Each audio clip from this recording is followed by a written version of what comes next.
Pakistan-occupied Kashmir.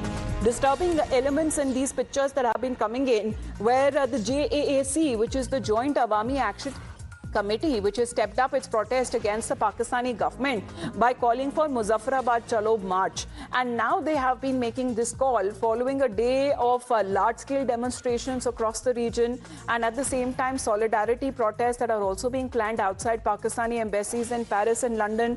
The main focus here is what the organizers say, that the protests are meant to draw global attention by the atrocities that have been committed by the Pakistani government and the Pakistani Rangers there, because they have been firing at unarmed civilians. There have been deaths, there have been injuries, and there have been detentions that have been reported across Pakistan-occupied Kashmir. Now, there are reports that also suggest that the Pakistani Rangers, now this is coming in from the administration saying that the Pakistani Rangers have also come under attack. They have also been killed. But this seems to be a false flag that is now being raised on part of the Pakistani administration and the military to give a sort of a sense that to justify when it comes to civilian killings on their part. So this seems to be a reality check that the JAAC, despite the ultimatums that have been issued and the elections that shortly would be taking place, it has now stepped up its attack against the Pakistani government and its military. And this seems to be a call of Muzaffarabad Chalo that has now been made of this march. And let's connect with Ankit on this. So Ankit, the agitation that has now intensified on part of the JAAC, जो ultimatum issue किया था, उसका क्या हुआ?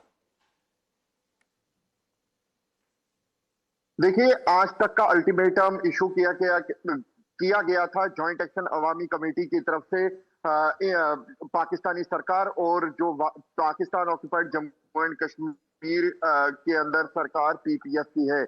लेकिन इन सब के बीच आज जॉइंट एक्शन अवामी कमेटी की तरफ से मुजफ्फराबाद चलो मार्च जो है उसको कॉल दी गई है। ना सिर्फ पाकिस्तान ऑक्युपाइड जम्मू एंड कश्मीर में बल्कि यूके के अंदर, उसके साथ साथ जो फ्रांस है वहां पर भी जो कश्मीरी पाकिस्तानी ऑक्युपाइड जम्मू एंड कश्मीर के लोग हैं उनकी तरफ से भी जो पाकिस्तान का दूतावास है उसके बाहर प्रोटेस्ट किया जाएगा। पिछले 40 दिन से लगातार पाकिस्तान ऑक्युपाइड जम्मू एंड कश्मीर में प्रोटेस्ट जो है वो लगातार देखने को मिल रहा है। पाकिस्तानी रेंजर्स की तरफ से 40 से ज्यादा लोगों को मारा गया है, कई 200 से ज्यादा लोग घायल हुए हैं इस अनरेस्ट में।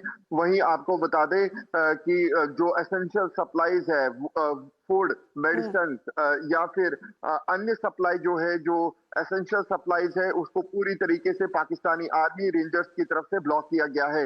ना सिर्फ इतना बल्कि पाकिस्तान ऑक्युपाइड जम्मू एंड कश्मीर की सरकार की तरफ से पाकिस्तानी सरकार से रिक्वेस्ट की गई थी कि 7 विंग पाकिस्तानी रेंजर्स की यहाँ पर, जिसमें तकरीबन 8000 जवान हैं, उनको यहाँ पर डिप्लॉय किया जाए। उसके साथ साथ हमने कल देखा कि किस तरीके से सिविलियंस पर फायरिंग की गई, लेकिन इन सब के बीच एक फॉल्स फ्लैग ऑपरेशन जो है वो पाकिस्तानी रेंजर्स और पाकिस्तानी आर्मी की तरफ से चलाया गया। रावलाकोट इलाके में ये दिखाने की कोशिश की गई कि जॉइंट एक्शन अवामी कमेटी के जो लोग हैं उन्होंने हथियार उठाए हुए हैं और हमारे रेंजर्स पर फायर कर रहे हैं। ये पूरी तरीके से फॉल्स फ्लैग ऑपरेशन था। सूत्र ये बताते हैं कि लश्कर का कैंप जो है उसी के साथ, जहां पर ये बस टर्मिनल है रावलाकोट में, उसके साथ है, और रिजवान हनीफ जो कि कमांडर है लश्कर का, उसकी तरफ से इस ऑपरेशन को पूरा कंडक्ट किया गया पाकिस्तानी रेंजर्स की मदद जी। और ये so solidarity protests that are also going to be planned outside Pakistani embassies, and this is being said that this is going to be happening worldwide in cities like Paris and London, and organizers say that these protests are meant to draw global attention by the atrocities that are committed by the Pakistani government and the military. Please bane rahiye hamare sath Ankit, because we are getting another breaking update, and this is